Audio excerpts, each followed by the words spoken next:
What is going down, Sourdough Squad, Spicy Squad? We are back with another State of the Franchise episode.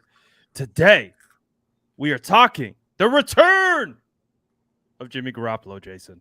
Are you ready? Oh, I'm ready. Let's freaking go. We're going to get into it right now. You already know. Smash that like button. Let's get it.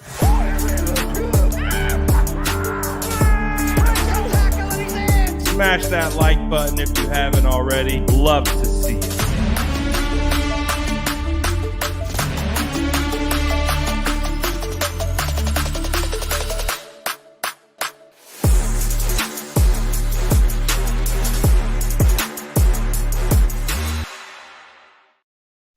Oh boy, Jason, we are definitely here to talk about some Jimmy Garoppolo. But first, before we get and sink our teeth into it, let's talk about the Eagles picking up Trey Sermon after he was waived in favor of Jordan Mason. Your thoughts?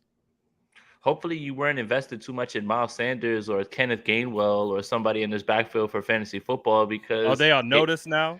here comes another back to muddy the waters, man. I think that it's good that he's going to get an opportunity to show whether it was just a scheme thing, something about being here, than it is to him being a bad player. I think that now you understand John Lynch was talking about a trade in which he was very forthright about. And Adam Schefter reports the Eagles were one of the teams that called. So the Eagles played chicken. They won. And, again, I said this, and it's going to contribute to the large conversation that's going to happen now about, the backup quarterback. But, we should start listening to Kyle Shanahan. We should start listening to John Lynch sometimes when they speak, man, because they kind of just tell you right away what it is, as opposed to us being like, man, what does he mean? What did he mean by that? He scratched the top of his ear. Like, what did he mean by that? Like, yeah, exactly. So See this maybe, thing?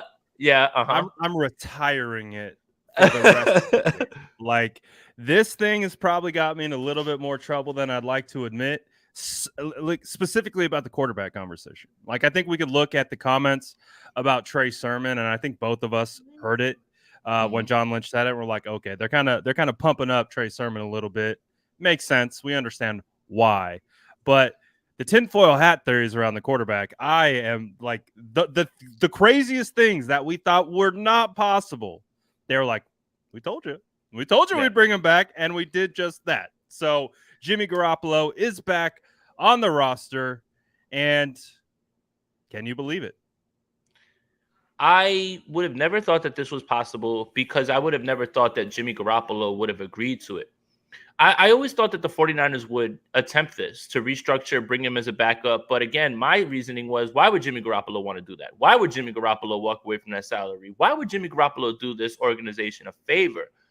Well, it's funny when push comes to shove and everything's in front of you and there's only a certain amount of things that can be done from here on out, that this seemed like the best scenario for both guys. And at this point, the 49ers have the best quarterback room in the league, and I'll argue that with anybody at this point. I mean, you've got a franchise quarterback and a guy who is the best backup because he's a starter in this league.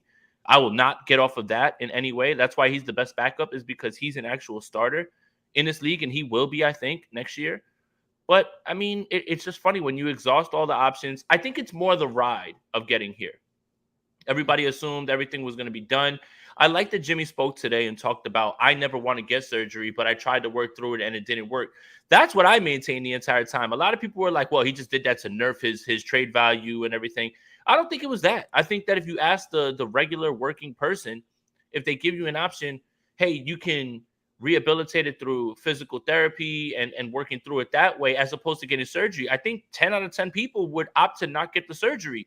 But if you find out halfway through it's not working, then it just becomes, again, a perfect storm of circumstances with every single quarterback room being filled up and quarterback position being filled up. This injury, all of those things led us right back to where we started from. Took us a while to get here, but I'm at peace and I'm relieved because this thing is settled now. It's settled. Like, now this is what it is, and from here on out there can be discussions, but we know where Jimmy Garoppolo is going to be for the larger part of the season, and it's done. We don't have to speculate about that anymore, so I'm relieved in that way. Do you think that because there's been a lot of conversations, obviously, about the return of Jimmy Garoppolo, the restructure of the contract, and everything like that? Do you think that there's a potential that this was to lower his cap space, make the deal manageable to be traded? Or are you more feeling that this just worked out to bring him back and he's in it for the long haul this year to become a backup and then become a free agent at the end of this season and sign wherever he wants? I think it's all of those things. I think it's best case scenario for anybody who is looking to trade him, and that can happen. You can trade for that contract very easily, and it's something that's very manageable, especially with the incentives. Even that is fine. You're still getting, he's overpaid as a backup, but he's the best backup. So I don't have a problem with that in any way. I think, again, you're just extending the options. I think one thing that really behooves Jimmy in this, and I know for a fact Jimmy Garoppolo is not going to say anything in the media or do anything to cause a distraction. As you saw in today's press conference, it was the same exact thing. But Jimmy is essentially auditioning for his role in this league going forward. Let me explain real quick. Jimmy Garoppolo is going to be a bridge quarterback for the rest of his time. That is a starting quarterback, which I believe he is, and he's always going to be the guy that warms up the seat for the next guy. So this is your first audition at that. You're helping. You're going to help. You're going to help mentor this kid. You helped him last year. Now, the ultimate goal now is the backup is to help this kid and help him through it. If he can continue to do what I think he's going to do, which is not say anything in the media, he's not even going to be available for media at all. Like I think today was something that they had to do because people wanted to hear from him. But this is going to be Jimmy Garoppolo's career. He's going to be a starting bridge quarterback for rookies who are going to be coming in for the next guy. And there's no shame in that. That's not a bad thing at all. I maintain that Jimmy Garoppolo is a starter in this league, and this is what he's going to be. This is what his role is going to be. So it behooves him to knock this out of the park, put his arm around the kid, and show other franchises that all that bullshit that they were talking about in the offseason about him not answering calls doesn't matter, because when he's in the building, he's a team guy. And I think that's what gets lost when you try to say one thing about the guy, but the entire team loves him and nobody ever has anything bad to say. It contradicts whatever the media was trying to throw dirt on him in the offseason for. So this is his opportunity. This is it. Absolutely. And we even heard from Trey Lance today speak to the media, say that, hey, me and Jimmy texted. A whole breaking news. Jimmy texting people? Who would have thought, especially after all the reports that we heard this offseason where this all came to light, that apparently Jimmy was ghosting people in 2018, but that's beside the point. I get ghosted by Brad for free, and he's not a franchise quarterback. Knew it was coming. I am the Jimmy Garoppolo of podcasters. Don't let anyone tell you otherwise. But as we continue forward, do you see with Trey Lance, 22-year-old, who clearly was in this situation last year, but flipped in reverse? He was the backup.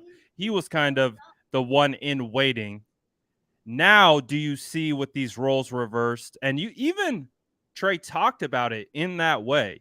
He talked about Nate Sudfeld, a guy that he relied on heavily as someone to kind of mentor him through this process. Maybe even a little bit more so than Jimmy, even last year. He's gone, and he said Jimmy is now stepping into Nate's role. Nate's role was quarterback 2. So you have Trey Lance already talking about how Jimmy is quarterback 2. It's his job still. How do you think that kind of relationship progresses throughout the year? Is Trey Lance quarterback 1, and that's how they move? Yeah, I think that this was a discussion that was had. They wouldn't have agreed to the whole coming back restructuring if it wasn't clear that this is Trey Lance's team. Everything that I have said that I like about Trey Lance still applies today, and so much of that has to do with his mental makeup, not on the football field. Again, I will repeat it. There is more to playing quarterback for the San Francisco 49ers than what goes on in the field. And right now, all the press conferences, there's only one more hurdle he needs to clear. Is after a bad game, get to that podium, and what are you going to say after a bad regular season? Everything else, he's cleared all of these things. I think if somebody like Jimmy Garoppolo is there and can fracture him mentally, then maybe he was never the guy to begin with. And I believe that that's not going to bother him. And I believe that Kyle Shanahan has built a strong culture where I think last year goes so far, and this is what nobody ever wants to talk about with the head coaching part. Everybody always wants to bring up play calling at the end of games. This team was on the fringe of like falling apart at 3-5. A lot of people, including this idiot, counted them out. The coach held it all together and stuck to the plan, which makes me believe that he would stick to the plan with Trey Lance because coach is very, not hard-headed, but he's very determined. He's very determined to prove whatever it is that he wants to prove. And if he wants Trey Lance to be quarterback one, I don't see the leash getting shorter. I don't see any of this being an issue. And again, people can always say whatever. Well, what was Trey Lance supposed to say? I really believe that he believes this about Jimmy Garoppolo. You can never find somebody who can say something bad about Jimmy Garoppolo. All of the discussions, and Richard Sherman put it perfectly, said it after me, but everybody's going to say that he said it first. But whatever. All of the noise is going to be outside. All of the noise is going to be outside. It's all going to be outside. It's not going to be in that locker room. And it's all going to be media driven. Especially, it's not the Bay Area media. Even though today there was 12 questions asked 6 different ways that were the same exact question to Trey Lance. That's fine. That was today. And all about Jimmy Garoppolo. That was today. The national media, who have already been playing up this whole Jimmy Garoppolo should be here, Trey Lance. I mean, God forbid if you watch that Amazon game with Kirk Herbstreit. Get ready for week 1. What we should do is we're going to do a drinking game for week 1. For every time that they pan over at Jimmy Garoppolo, for every time that they talk about Jimmy Garoppolo's winning percentage, for every time that they talk about NFC Championship and Super Bowl, take a drink. You're going to be washed out by the half of the first quarter. Like it's going to be that in the entire way. So I don't think any of this is going to matter inside that locker room. They're strong enough. They believe in Shanahan, what he did last year, taking them from 3-5, making a run to damn near the Super Bowl. It really wins guys over. People are bought in, and they stuck, and he was steadfast, and I don't think that he's going to change that in any way. Yeah, and I think to the point of them doing this last year, right? They already have a cadence for how this works. Obviously, it's a role reversal in a sense, but again, a lot doesn't change. They already know the dynamics within the locker room. They understand the strengths and weaknesses of both. The team understands both of them. They understand what it's like to have both of them in the locker room at once. So, I mean, if you had to say, do you think this is going to be an unmitigated disaster, or do you think this is going to ultimately be a success? Which one would you land on? Oh, let's just be positive. I think it's going to be an ultimate success. I think so much of this, everybody wants to just point to, well, he doesn't believe in Trey Lance. Has it ever occurred to you that he doesn't believe in Nate Sudfeld or Brock Purdy as the backup? And coach has seen they love Brock Purdy around those parts. That's fine. But if he had to start many games, no. Like it's just younger Nick Mullins. It will probably be something to that extent. And I call him Mini Jimmy. He looks like Mini right Jimmy there. You go. And coaches watch seasons go down the drain playing CJ Beathard, playing Nick Mullins. And everyone knows this team is ready to win now, is stacked from 1 to 53. And if God forbid something happened to Trey Lance, I feel safe at night knowing that there is a guy who can operate this offense to a level of competency that many other backup quarterbacks can't. It's like glove, meat, hand at this point. Jimmy Garoppolo gets to bide his time, open up his trade window a little bit longer. Same thing with the 49ers. Also audition to the NFL and show him that he is capable of mentoring and being a locker room guy, which I don't think anybody ever had any issues with. And you get the security of knowing if, God forbid, Trey Lance gets injured, you can roll right with this guy and the best backup quarterback, a guy who has operated this offense to a level of competency that, I'm sorry, Nate Sudfeld and Brock Purdy just won't. So I don't see what the issue is, right? If the locker room's fine with it, seems like both guys are fine with it. They know their role. That's why they're there. Coach has got a handle on it. All of this is going to be outside noise. And this is why what I'm going to do is stop discussing this after this conversation with you, because usually we don't discuss the backup quarterback. You only discuss the backup quarterback if he's forced to play. Still Trey Lance's team, and that's been echoed throughout that locker room, and everyone knows. That's it. I can definitely see you not wanting to talk about it, but we understand, like you mentioned, the whole media, national media fan base is going to be talking I can't wait for it. I can't wait for it. Look, I can't wait for it. Speak for yourself, First Take, Skip and Shannon. Yeah, like everything is just going to be, well, Jimmy Garoppolo, how can you push that guy aside? Maybe it is okay to play him for another year. Like all of that's national media. That's national media. That's just what they've been on, and that's what we have to brave ourselves for. So we can't just go ahead and, like, Mike Silver is going to write about this, and Michael Florio is going to write about this. All of those, like, Mike Silver's local media now. He's local now. Yeah, he's local. But Mike Florio, Chris Sims, all these guys are going to talk about this. That's all national media. If we as 49er fans can block it out, like, and get rid of guys and just mute them and move them off the timeline, I don't think that there's going to be any problem with this locker room not listening to all that stuff because what they have is too strong. Absolutely. And just sticking to the positives, I guess, one of the things that's really special about having a guy like Jimmy Garoppolo back in the building is, again, he's been there, he's done it, he's led this team to a Super Bowl, to the doorstep of a Super Bowl last year, regardless of the struggles that came along with it. But I think we can both rationalize that this league, some people are luckier than others, but it's almost 100% guaranteed you're going to get injured in some form or fashion, whether it's a serious injury, minor injury, something you just have to manage throughout the season. There are going to be injuries that occur. And when you look at both of the quarterbacks last year, each one had to spell each other, right? You had week 4, Jimmy went out at half, and you had Trey Lance, go in against the Seahawks. And then he had to start against the Arizona Cardinals week 5. And then in a must-win game to get into the playoffs, you had Trey Lance start week 18 against the Houston Texans, get a W, shift back to Jimmy Garoppolo, and they made the run, almost made it back to the Super Bowl. So I think, if we take ourselves out of the kind of hyper focus of the quarterback room, right?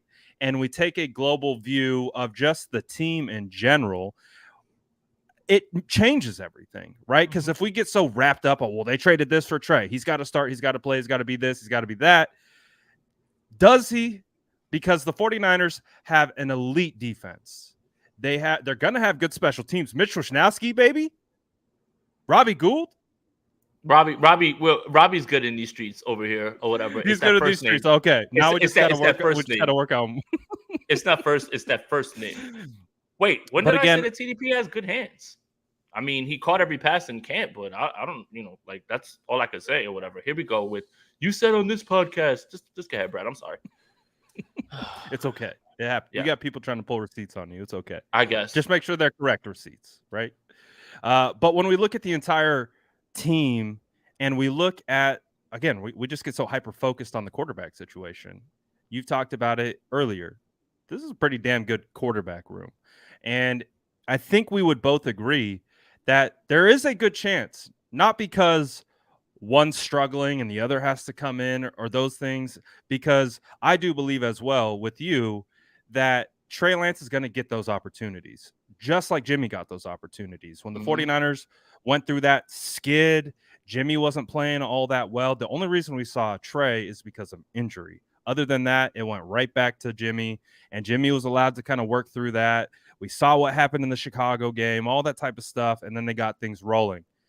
We could see something very similar. Again, we have a essentially brand new offensive line with Brendel, Burford, and Banks, McGlinchey, TBD. We know what Trent Williams is, but we understand that the offense is probably going to be a little bit of a work in progress. So you also have to kind of believe that Kyle Shanahan is going to give them a little bit of a leash, and speaking of the quarterbacks, to go out there and maybe not be perfect, but work through these things.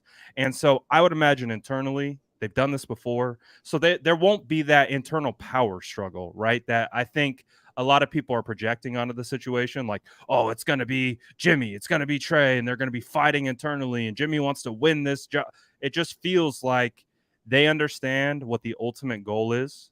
As fans, I think we all recognize, want to see that 6th ring, right? We're tired. We're tired of getting that close away to the promised land.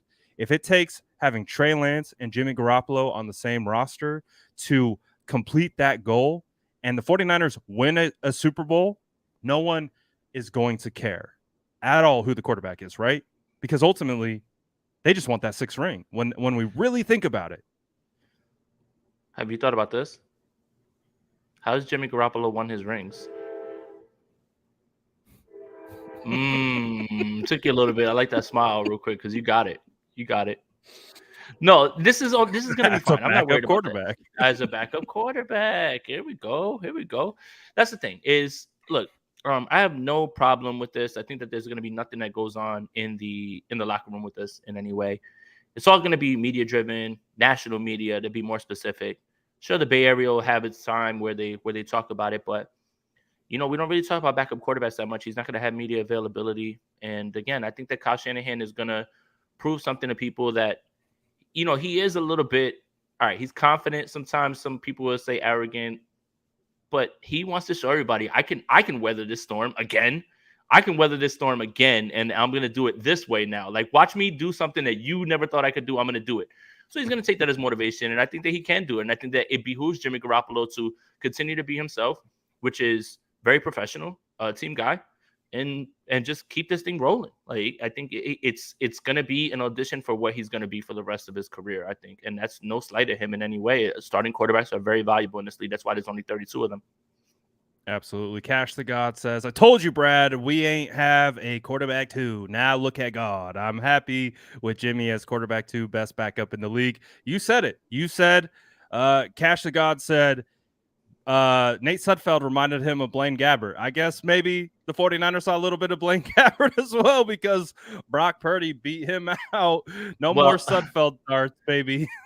I like what Kyle said. He said, I thought it was slim to none that he would accept this offer. I thought the same thing. I thought it was less than slim to none. Again, like, why would Jimmy Garoppolo, agree to this? And that's really what made it happen. Is they kind of met at the middle, but it all felt like it was getting ready to have a release, and he was going to go. And I'm glad that they came to this conclusion, because not only do you save money, but you give yourself that security. And Kyle just has PTSD, man. He doesn't want to see backup quarterbacks running out there for a whole season. So.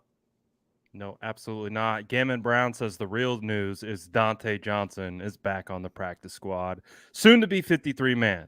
Why would anybody ever dispute that? Wonder where he was going? That is it, man. You knew Dante was coming back, man. Come on. And since you are the fantasy expert here, we also got a fantasy question. Lamar Jackson or Jalen Hurts at quarterback? Lamar. Don't overthink it. Don't overthink it. Yeah, I would agree. Is he going to get a contract before the season starts? You just got Russell Wilson got paid today with the Denver Broncos. Russell Wilson Is did Lamar Jackson and his Russell mom Wilson gonna get it done? Russell Wilson did a nice little thing for the NFL by not taking a fully guaranteed contract. He's playing. He's doing it right now for the NFL. The NFL loves him because they were scared of that precedent that was set with Deshaun Watson, man. Because if I'm Justin Herbert and I see Deshaun Watson gets a fully guaranteed contract, I'll see you in 2 years and we'll talk about this, and I'm just gonna look at you like, and what you gonna do? Say no? So nice of Russell Wilson to do that for the NFL. Yeah, absolutely. So I would agree. Lamar Jackson. I think that Lamar Jackson's biggest problem, it was one of our biggest problems about a decade ago, and that's Greg Roman. But other than that, Lamar Jackson's a great quarterback. So let's talk about some other guys that cracked the roster. We talked about Trey Sermon, but Jordan Mason. Oh, baby. I mean, bro, we had so much fun watching him in training camp, being able to see him crack that roster. He beat out Trey Sermon and JaMycal Hasty. JaMycal Hasty had a good offseason. He did not have a bad offseason. He is now on the active roster with the Jaguars. Talk about Jordan Mason a little bit. Man, the most consistent running back in camp. Bottom line, no matter what he was asked to do, catch passes, block, run the ball, he was the best day in, day out. And they noticed it, and then it translated into games. Don't give me what defense was he going up against? He was doing that every single time he touched the ball. You can tell when skill translates regardless of who they're going against. Yeah. He looks just like what Shanahan wants in a running back, and he is, I'm going to say it, he's the closest thing to a 3-down back this team has right now. 3 downs, all 3 downs. If push came to shove, I think Jordan Mason could be on the field for all 3 downs. I think he can do all 3 things. Elijah Mitchell is running back 1. Like, don't get it twisted. Elijah Mitchell is running back 1, but at the same time, Jordan Mason, his skill set, it just translates more to a 3-down back, because I think that his hands are a little bit underutilized or I guess underappreciated, and the same way that he runs routes, he runs them very well. We didn't see it in preseason, right? Right. Like, at all. I mean, and look what like Bang Bang said. That 24 they gave Mason, like Marshawn Lynch, like he doesn't go down with the first with the first contact. He invites it. I think that was a lot of people's problem with Trey Sermon while he was here. He's everything that they thought Trey Sermon would be, but just more, I think, in terms of skill set. And this 49ers front office agreed. They knew for a fact he was never going to clear waivers. They at least took the chance with Kamoko Toure, with Trey Sermon, with those guys. Obviously, it didn't pan out for everybody. With Jason Poe, they were able to grab him back. But yeah, I think they knew the book was out. When Jordan Mason went to the podium to talk, that's when you kind of should have known that, like, they're not just putting up one guy who's going to be up there and not be there. Like that was a telltale sign. Nope. And what I thought was pretty cool about today's press conference with John Lynch and Adam Peters was they gave credit to it was like one of their Midwest scouts or whatever for like putting together a cut up of Jordan Mason. They said that they brought it to him on, a couple days before the draft and was like, man, we got to look at this guy. Here's this cut up. Look at him.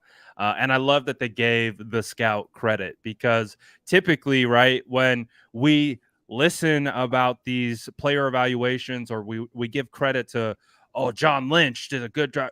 I don't know if John Lynch is really that much in the weeds with like the crazy scouting and all that type of stuff. It feels like Adam Peters is the one that's making those picks and selections and really running the scouting department and those types of things. Again, John Lynch is like a figurehead. He oversees a lot of different departments. GMs, and I think in today's NFL are just so much different than they used to be back in the day. And I feel like John Lynch fits that role perfectly.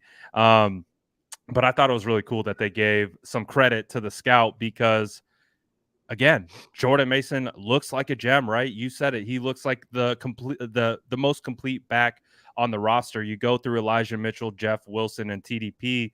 All of them have good skill sets, but they're kind of compartmentalized into what they do really well. And it feels like Jordan Mason, like you said, he can do everything really well.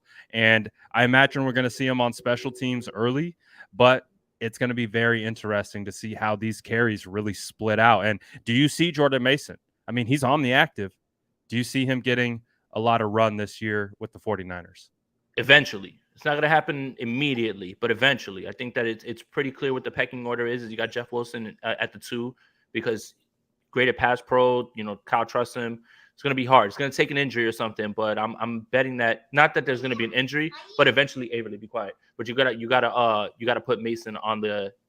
You got to give him reps. You got to give him run, man, because he deserves it. So, yeah, it's going to be eventually one of those things where war of attrition, injuries happen, or guys are ineffective, or they don't have it, and you just you give this guy 1 or 2 carries, and if he flashes, then yeah. And that's the thing is, everybody's like, well, I want to see him go against the number 1 defense. He never ran with the 1 reps either. I'm talking about an offensive line. So you telling me that him getting behind Trent Williams is going to help him maybe a little bit on certain plays and things like that. So again, you got to kind of take that argument and put it both ways, right? Like, it's not like you're going to put him with the 3rd team offense against the 1st team defense and say, all right, go get it, Jordan Mason. It would be equal for both sides. So yeah, I think eventually he's going to get his chance. And I think that he just fits. He just feels like that guy, like Elijah Mitchell, right? Like Elijah Mitchell's thing just happened too quick. Like he was 4th on the depth chart. And then all of a sudden, who was it? Mostert gets injured and boom, Elijah Mitchell is not that. He's not the 2. Trey Sermon didn't even suit up for Detroit. Right. They said, Trey Sermon, we're not even going to address you. Right. So that's it. Yeah, that's it. Like it just has to be that way. And eventually he'll get to it. Absolutely. I agree with Justin here. I think Hasty, we've talked about it before in the past. Hasty had this defined 3rd down role with the 49ers. I think that is where Jordan Mason gets on the field. I think he's going to get there. We're going to see them start to scheme up those Texas routes or choice routes out of the backfield. You're doing it on purpose. I am. Shout out Rich Madrid out there if you're listening. But I do believe that this is how Jordan Mason sees his first opportunities on that field. And especially if he can continue to show that he is a good pass blocker and can protect these quarterbacks, he's going to have an opportunity to see the field early. We know that Jeff Wilson can do it out of the backfield. We've seen him do it before. Elijah Mitchell, here and there, we saw him, he scored the touchdown out of the backfield against the Texans. We've seen it a little bit in spurts, but I think you and I both agree. One of the things that we saw to Jordan Mason that impressed both of us the most at training camp were his hands and his route. Like, he was running routes. Like, we're talking like, oh, he's breaking that out. He's crisp. He's making diving catches towards the sideline in the flat. Like, we're like, who is this guy? So Jordan Mason, it does feel like he has a good opportunity to really make his presence felt this year. Football Gamer says 49ers win the Super Bowl versus the Chargers 23-11. Are we Speak that marking into this? We put our existence. money on it? Speak this into existence, man. I love it. Affirmations and speaking things into existence. That's how we're moving all of 2022. Absolutely. So, kind of looking at the overall roster as a whole, obviously, whole lot of news came out this week about who made it, who didn't make it. Were there any surprises for you on the roster? Who got cut? Who stayed? Anything that stood out to you with the overall roster, other than the main people we've talked about so far? Malik Turner, I think that was the one that kind of jumped out at me. I thought that for sure, based on special teams, he was going to make it. And I think that he's a little bit, on as far as a receiver, I think that he's a little bit underutilized, and he can do that in a pinch as well too. But it's a little bit. I thought for sure Malik Turner, after the way he played on special teams in Minnesota and in Houston, was going to make this team. But again, when you carry three quarterbacks now, because they were, they understood what was going to happen with Brock Purdy. If you sign him to the practice squad, you have to change his contract. Having him for that 4-year cost control deal, it insulates you. And it was smart to do that. It was absolutely smart. Again, we know what Nate Sudfeld is. We don't necessarily know where Brock Purdy can go to. So that's why, like, when the Jimmy news came in, the first thought is I was like, yeah, Sudfeld's not going to make this team now, because it's got to be Purdy at this point. Like, what are you going to keep Sudfeld for? Like, you might as well keep the kid who impressed a little, see what you can do with him. But I didn't expect them to put him on the 53. I guess they knew if they put him on the practice squad, that's what would have happened. So, yeah, I would say Malik Turner. The Teray thing was a little bit of a surprise, but he's going to be on the practice squad. That is something that's very nice to have, especially on game day. Huge W.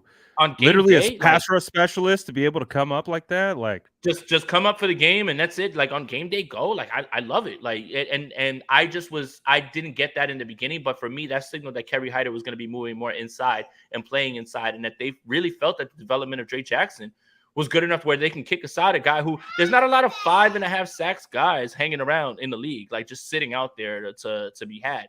So, to get rid of Teray is a big boost of confidence for what they think Kerry Hyder can do on the inside, and what they think that Drake Jackson has been doing, who has been improving markedly. So, yeah, I mean, it was a surprise of Malik Turner, but he's not going to make it back, it doesn't look like. But, getting Teray back is a huge W. I think that they worked this perfectly. Getting Jason Poe back was really good as well. Donovan West, that's a little bit of a shock. I want to hear what you have to say about that. Just because, I mean, that contract they gave him as a UDFA, it felt like that was telling of him being on the 53. That's what made me like say, all right, I think this guy's good. What are your thoughts? I think guys like Nick Sakel, who made that active roster over Jason Poe, and then Jason Poe having the type of camp he had, clearly they like Keaton Sutherland. I'm not too sure about Keaton Sutherland, but they clearly like him.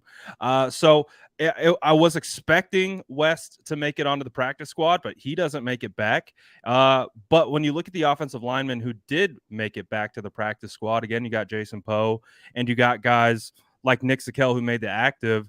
I'm not too worried about it. I'm not too concerned. I don't think Donovan West showed a whole lot to really be able to hang your hat on from him. So it was just kind of one of those things. Like, obviously I liked him throughout the process quite a bit, but it just didn't turn into anything.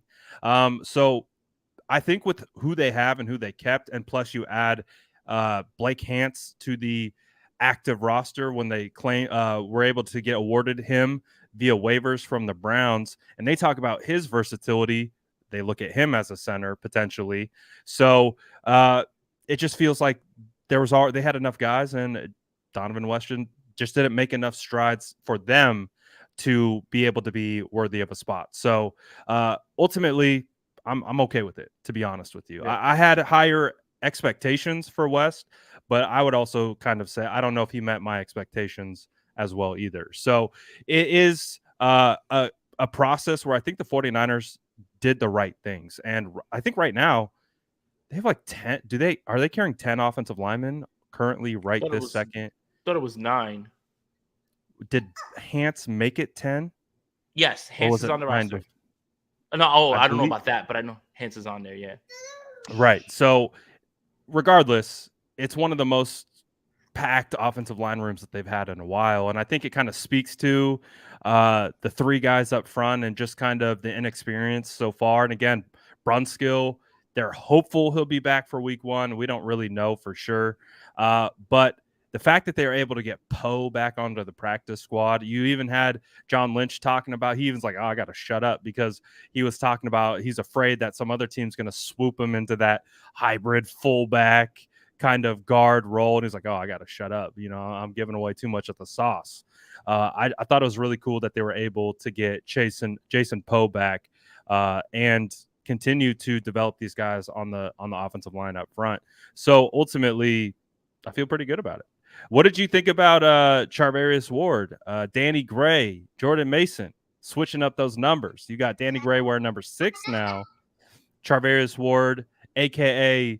Money Mooney, wearing number 7 now. Looks kind of spicy. That 6 is way better than 86 for Danny Gray, man. The guy whose number we got to get fixed is Jordan Willis. Like, seriously, man, you went from that boss-ass 94 to 75, and we're at camp, and I'm like, who the hell is 75, man? And they're like, that's Jordan Willis. I'm like, dude, did you lose a bet? Like, did you, like, have to give your number up? Like, what? Like, Alex Barrett came in and was like, 94 is mine, punk. No, Menahue took 94. Oh, Menahue. My bad. Yeah. So, I mean, yeah, the number thing is good. I think 6 looks better than 86. 7 is baller for a cornerback, man. I believe, did Pat Pete wear that at LSU? Good call. Yeah, man. That's spicy. So, yeah, don't say 52. So that's a little joke because Andrew said that they should give Jordan Willis 52 so he can just get his jersey out of. And I was just like, dude, and everybody in the chat was like, no, man, no, not at all. Like, no, man, that's sacrilege. Don't do it, man. No, man. Shout out to Ramon for bringing that up because that was pretty funny when we had the sprint right option. But that was pretty funny. But yeah, the numbers look good, man. What I wanted to go back to with the with Hance, it's so funny how things work out. I was actually watching Cleveland Browns tape because I just got the offensive manual for the Cleveland Browns, and I wanted to see the subtle nuances between, they run an offshoot of Shanahan's thing. Hance jumped off the tape in the Chargers game in terms of like the way that he run blocked and everything. I even posted a clip right there on Twitter, and it just so happened that I was watching that game. He was like opening up the hole for Nick Chubb. Helps that Nick Chubb's one of the best running backs in football. But that's just kind of funny how that works out. Like, I wouldn't have been watching the Cleveland Browns if I didn't get that offensive manual. And then all of a sudden they're like, oh, Hance. I'm like, Hance. I'm like, wait a minute, that's 62.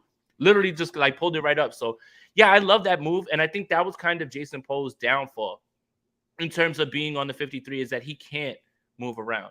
He can only play inside. So if he sneaks back onto the practice squad, they're cool with that. But that's why Zakel's still here. That's why Brunskill will never leave, is because they play multiple positions. And Zakel, they already talked about, shout out to Jordan Elliott on Niners Nation, man. He wrote about Zakel being the new center a while ago. And it just like he can pull his own receipt and everything as well, too, on it. So that's exactly how they viewed it, man. Shout out to him, man. Shout out to Niners Nation also. Company man, you're a company man now. Oh yeah, big company man. You're part of Niners Nation, right? Oh, big company man. I just dropped an article today about subtle changes to Shanahan's offense with Trey Lance. Man, you guys should check that out on NinersNation.com. Check it out, Niners Nation in the building. You freaking love to see it. But yeah, no, 100%. It does look like Hance is going to be one of those guys. He can play tackle. I don't think that's his natural spot though. He looks like he's a guy that fits better on the interior. And it kind of fits with the rest of the philosophy of the guys up front. Sean Bullard said, do we entertain trading one of our edge guys to Tennessee now that Harold Landry injured his ACL? Ebukam or Willis are worth a lot, in my opinion. Can we get a return? What are your thoughts on potentially moving some pieces? Why is everybody so hell-bent on getting rid of Ebukam? Seriously, I know that there's a little bit of a not you. I'm just saying seriously. Like, I know that there's cap savings, but Ebukam was great down the stretch last year. Like, I'm not trying to just kick him away. Like, I think that he learned a lot later on, and he was good. Like, I don't see like Jordan Willis. You can trade him over there, but what are you gonna get? Like, I think the 49ers traded and they sent a 6th or something like that for him. I mean, I think that's all you can really expect. Like the Titans would have to blow them away with the deal. Like, other than that, they're just going to be getting one of those 6th, 7th round picks, like for some of these guys, or you're going to wind up trading a guy of value, which let's play some games first. Let's wait for injuries to happen. Let's see what happens with this team, because you never know. Ebukam might have to step into a larger role as opposed to being in a timeshare right now in that opposite edge spot from Nick Bosa. So yeah, I mean, I'm sure they'll entertain it, but I'm not ready to just move Ebukam. Like I don't like that idea right off the bat. No, and I think if you're Tennessee, you could literally just sign Kamoko Toure off the practice squad for free and just add him to the active roster. I think, Kamoko Toure, Jordan Willis, they offer similar things. I think Jordan Willis has been here longer and has a little bit more equity with the locker room at this point, which might be the reason why. But he didn't make it initially. They had to put Curtis Robinson and Jimmy Ward onto injured reserve and then bring Jordan Willis back on a 1-year deal. So maybe come week 4, Jimmy Ward's coming back. Then maybe they look to make a deal like that. But I don't know. I don't think they're chomping at the bit to get rid of the depth that they have built up on the defensive line. I think this defensive line has an opportunity to carry this team very far. Again, we've made comparisons to the 2019 team for different reasons. But I think when we look at the 2019 season, that defensive line was a huge reason for the success of the entire team. It started right there in the trenches, obviously flowed all the way back, and then, of course, aided the offense. So I imagine we get the same this year. I don't think we want to get rid of those guys, right? No, I don't think you do, at least right now. I mean, unless something drastically changes where you have too much depth, but I don't think you can ever have too much depth, because at the end of the year, that's how the 49ers won. You close out games with fresh legs. I wouldn't be so eager to do that unless the Tennessee Titans are starting to blow you away with like a 3rd rounder, or, like maybe even a 4th or something like that. Like, that's when you can entertain an idea like that. But, trading Willis, you would only net what you probably got back. And I don't even know if you can get that back at this point right now. He's a big guy for us, but other teams will probably just view him as like a depth piece, somebody who wouldn't like actually contribute. And I think that Willis has a role here contributing. So yeah, I just wouldn't be in a rush to move defensive guys, especially this is what this team is built on. Shane says trade Hyder. I don't even know if I trade Hyder. I feel like Hyder has a role. He can play outside, he can play inside, and I think he'll be relied on heavily to play on the interior to kind of spell Kinlaw and Givens. He feels like he's one of the next guys up with Hassan Ridgeway. So I wouldn't do that.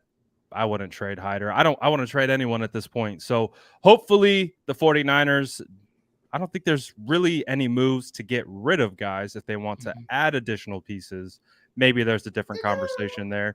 Do you think the 49ers will add anyone, or do you think they've done the majority of their work for the roster building aspect of it? I think that they're probably chilling right now. I mean, the hands thing was something I think that they really wanted to make sure that they had shored up. So I don't mind that move at all. But I think this 53, unless there's going to be injuries, things like that, this is what they're going to roll with. And they have a good, steady group of practice squad guys. Like, these are practice squad guys that could start on other teams in certain positions, man. This is how deep this roster was. And this is what we've been saying all offseason. There's only 53 guys that can make it. Some guys are not going to make it, and it's not because they're not good at football. It's because you have to get to 53. And thank God for these extended practice squad spots because of, what's going on with COVID and things like that. Otherwise, you would just have to outright lose these guys, and you would have to do some maneuvering. I think we knew who had a chance to come back, but they really shocked me with who they were able to sneak on the waiver wire and get out. Like, with the 49ers, when you cut a running back, you have to assume that everybody's going to jump on that just because of the Shanahan reputation. And especially somebody like Trey Sermon, who played so well in college, hasn't really played much in this league. So there's always a guy that says I can fix him, right? Like, and then with Hasty, I think Hasty is a far better football player than he gets credit for. It's just I would have kept Jordan Mason over him as well too. I just think he's more well-rounded. So again, it's not a knock on any of these guys. It just so happens that there's 53 spots, and unfortunately they didn't make one of them. But you can tell that guys were waiting for the 49ers to make their cuts, because Trent Baalke was sitting like Birdman, rubbing his hands, waiting for Hasty to come off. He immediately signed him, man. Like, what? Etienne and James Robinson aren't enough? Still has a job, bro. He does, man. Etienne and James Robinson aren't good enough for you, man. Like, come on, dude. So yeah, I mean, they always want to see what they can get out of it, and it makes sense. Yeah, absolutely. Were there any other things that happened this week that piqued your interest? Because again, Jason, I've been calling this week 0. Next week, when we meet on Wednesday, it is week 1, Game preview? Chicago Bears week. Game preview against the oh boy, especially with how Justin Fields wrapped up his final preseason game, bro. Do you see they're like comparing Justin Fields to Patrick Fields and like preseason stats? Like it's crazy. Like no, I don't want to think about that. No, I don't want to think about that. But keep going. So obviously, we'll be talking about that in the next week. All the things. You had Dante Pettis make the roster for the Bears. Like scored a touchdown.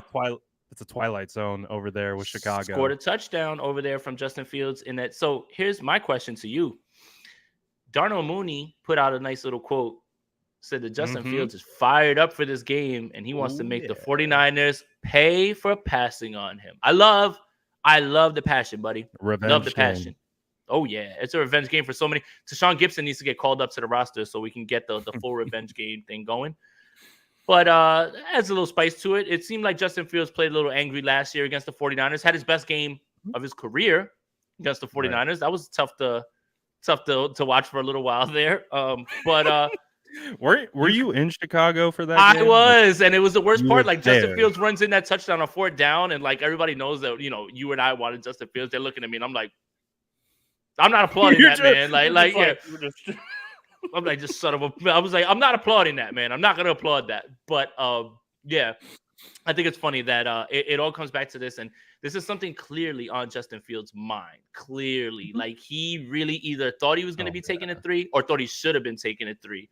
And I think we need a Marvel What If episode of Justin Fields gets drafted at 3 and what happens. A multiverse episode of Fields in a multiverse. In a multiverse, our prince comes home at 3. Holy crap, at the draft.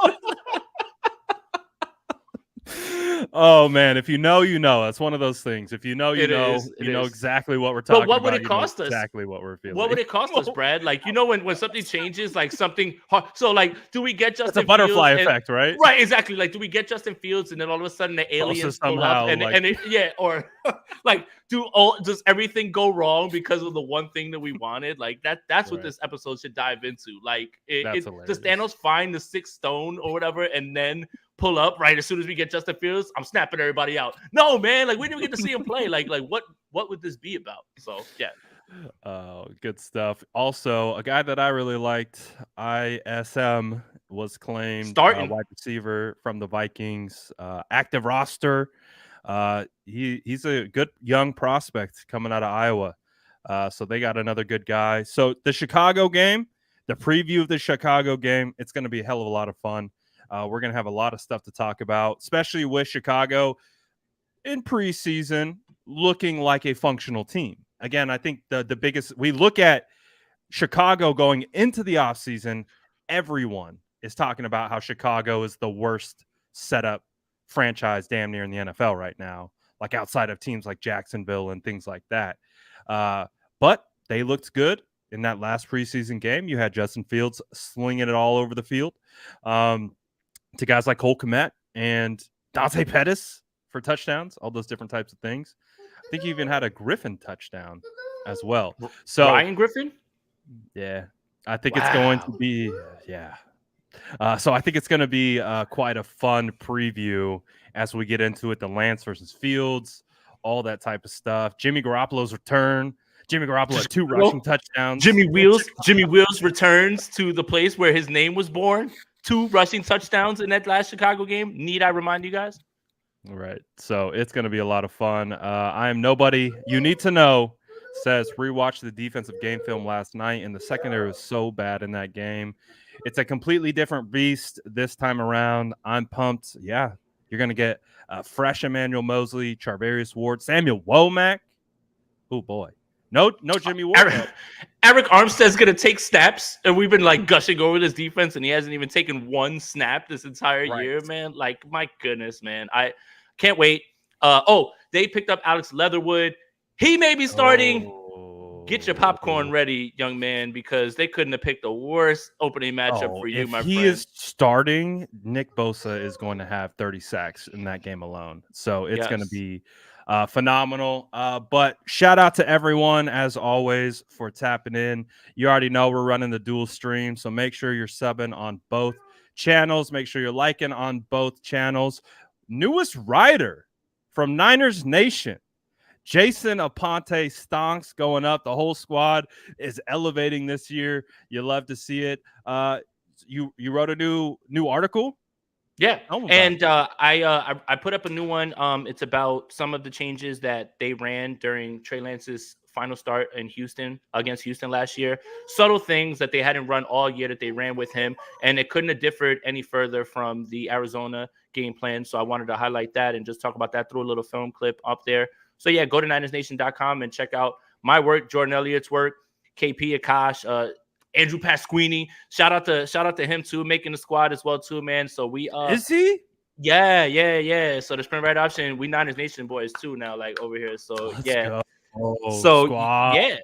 yeah. So everybody's doing their thing, man. It's a beautiful thing. It's humbling. It's an honor to work with a site like that, which everybody looks up to. So yeah. Absolutely. Shout out KP, man. Like KP is a legend out here, and I love to see all the boys rising up, getting that work done. So they want a Kyle impression, real quick. I'll do it. All right. Well, first I gotta say, Brad, I'm really happy that you got your little man home. It's exactly what you want, and when we look in that room and we look around, you see a lot of guys that believe in each other, and I think that we all believe that he was going to be there. So, it's more about what's going on with this team, this locker room, and what's going on in your home, and we were confident that we can get that done in this one. And as far as Jimmy goes, I mean, Jimmy's been Jimmy, and I mean he's been the best quarterback since Steve Young. So I mean, we had no problem bringing him back. I was psyched, man. So yeah, I'm psyched for this quarterback room, and Trey is definitely where we want him to be. It's the inhale for me. It's got to be the sharp. It's got to be the sharp inhale. Someone coached me through it because I had the mannerisms and I had the cadence down. But it's got to be that sharp inhale before he said, and that's it, man. It's just I watched too many press conferences. Like even hearing him in the conference call, I'm like, this dude does not miss, bro. Like we're on that conference call and I was just like, dude, he just does not stray away from anything like that. So yeah, absolutely phenomenal.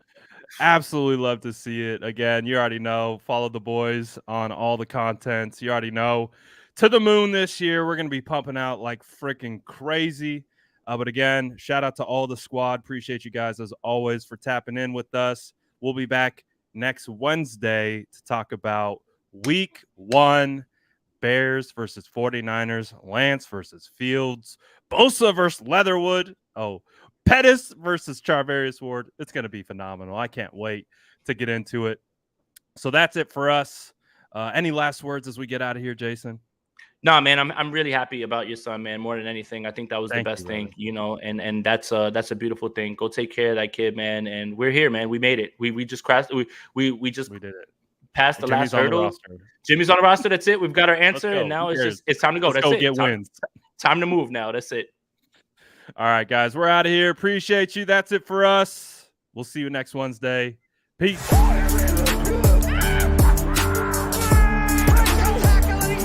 Smash that like button if you haven't already. Love to